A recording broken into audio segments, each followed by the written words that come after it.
Hello, আসসালামু আলাইকুম ভাই।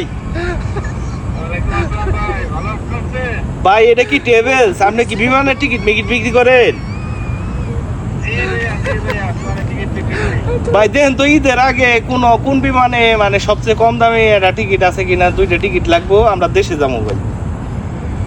ওকে ভাই, এক মিনিট।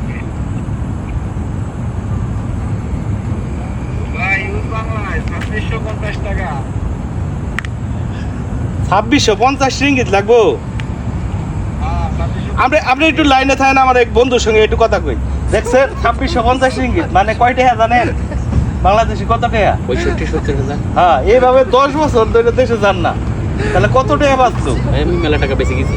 হ্যাঁ, আমি 10 বছর যাইনি। আরো 10 বছর না গেলে কত টাকা বাঁচবো? এই জন্য দেশে যাচ্ছি না। হ্যাঁ, এই জন্য দেশে যাবো না। ভাই আপনারা কি কিনবেন? কাটবেন? না ভাই, এই যে একটু দামটা জানবার জন্য আর আঙ্গুর কত টাকা এবার বছরে বাঁচলো এটা জানার জন্য একটু ফোন করি। হ্যাঁ,